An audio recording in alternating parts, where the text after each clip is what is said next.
With Jiyan finally making his return in the second phase of 1.3, whether you should summon for Jiyan or the very highly anticipated Camellia, which is dropping right after in 1.4, would definitely be something to consider. Especially since, as we know, Jiyan is one of the best DPS characters in the game, and with Camellia, she is shaping up to be a DPS character with an insane amount of potential to possibly contend to be within the top 3 DPS characters in the game. Also, as you may know, there have been a few rumors regarding Camellia's kit surfacing which I will mention, but I will avoid going in too deep into leak territory as it is very early and changes are to be expected. So with that, I'll be going over the value both Jiyan and Camellia hold, their team flexibility, the significance of their signature weapons, and ultimately, which of these two DPS characters would be best for your account. Just before we jump into it, as always, would really appreciate it if you could subscribe to the channel for more WutheringWaves content and drop a like if you enjoyed the video. Astral modulation.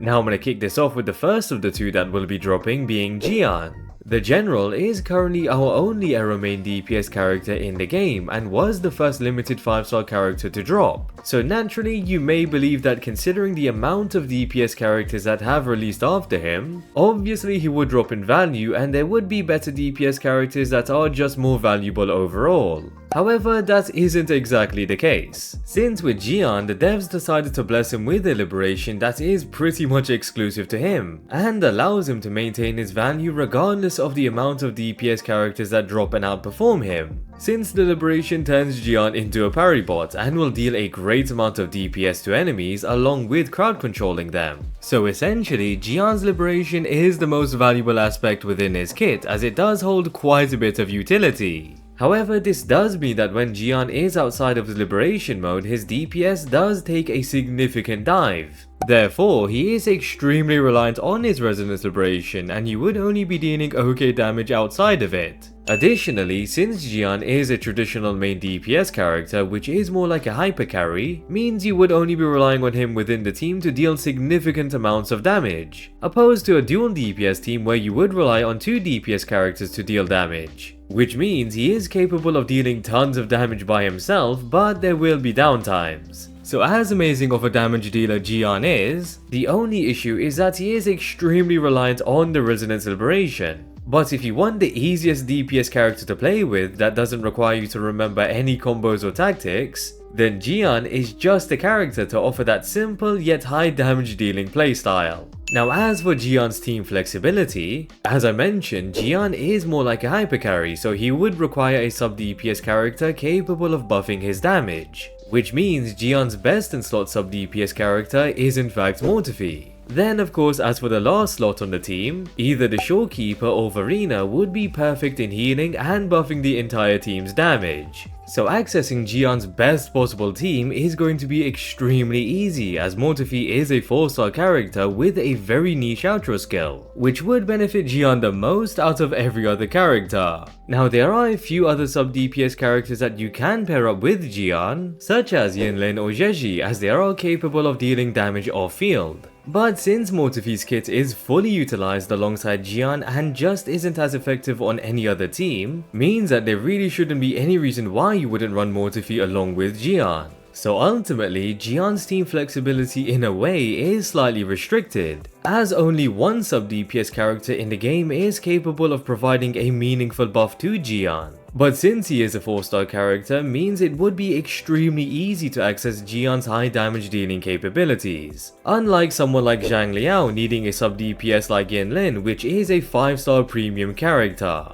Now as for Jiyan's signature weapon, I have gone over this specific weapon quite a few times in my previous videos and my stance is pretty much the same, being that the Vedant Summit is definitely a necessary weapon for Jiyan, considering that it's one of the 2 only Broadblades in the game with a crit main stat, and more importantly, since it provides up to 48% increased heavy attack damage bonus through the passive, which is a massive damage increase for Jiyan to help him keep up with the insane levels of damage the more recent DPS characters are capable of. So if you are looking to summon for Jiyan, then his signature weapon is pretty much a must pull, since Jiyan's damage scales off heavy attack damage, which is extremely niche, and since he is a main DPS character, in general they would require the signature weapon more than characters in other roles. So again, picking up Jiyan's signature weapon is definitely going to be more of a must than most characters, which does make it more expensive overall when going in for Jiyan. With that being said, if you already have Jiyan and don't have his signature weapon, picking it up will be something you should definitely consider, as it really does make the difference in how well he performs. Now moving on to arguably the most highly anticipated character since launch, being Camellia, which is confirmed to be our first Havoc limited 5-star character and is going to be a sword user.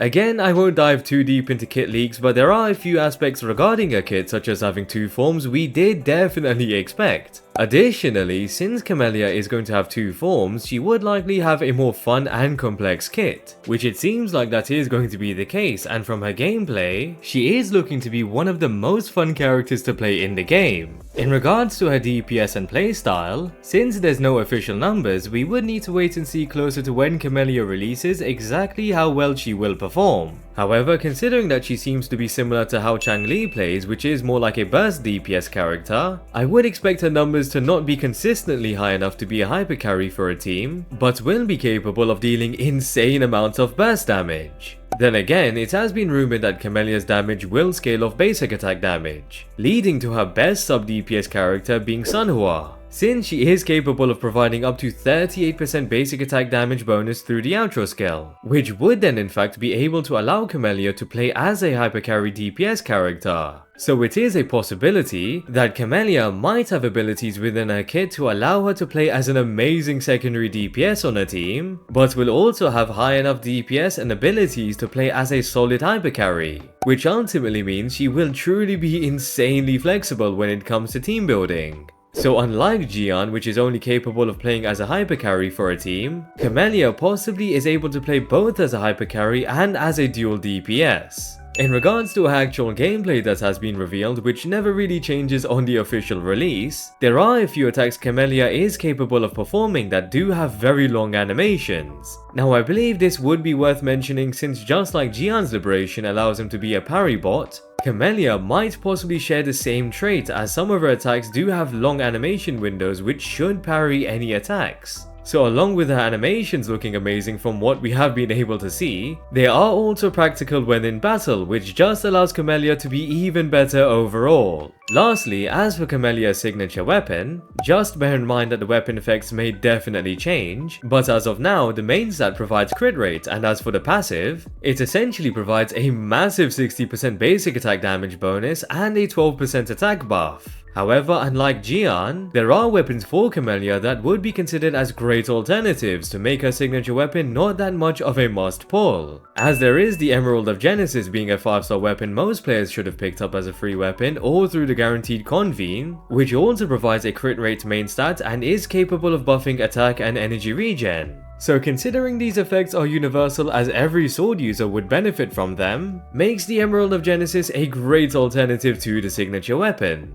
However, if you still don't have the Emerald of Genesis, then there is the looming loss. Given it is a battle pass weapon, but is capable of buffing basic attack damage bonus by 20% for 10 seconds once the resident skill is activated. That, along with the attack percent main stat, makes even a 4-star weapon a solid alternative for Camellia and will reduce the cost to access her high damage dealing capabilities. Of course, a signature weapon will provide the most value, and the buff from the passive is in fact more potent than our most recent limited 5-star weapons, which does make it even more of an amazing weapon for Camellia. But since there are solid alternatives, if you aren't able to pull the weapon or if you don't want to, then it wouldn't be as impactful on Camellia than it would be for someone like Jiyan. So now, taking everything into consideration, both Jiyan and Camellia are shaping to remain and become extremely valuable characters. However, a major factor is that Jiyan does require his signature weapon a lot more than Camellia does, since there really aren't any solid alternatives for him unlike with Camellia, which means it will ultimately be more expensive to have Jiyan perform at a high level than it would be with Camellia. Another factor is that with Camellia, she is likely going to be a much more flexible character and will fit into many different teams, which allows players to not feel bored with the repetition and will still find success in using Camellia on more than just one team.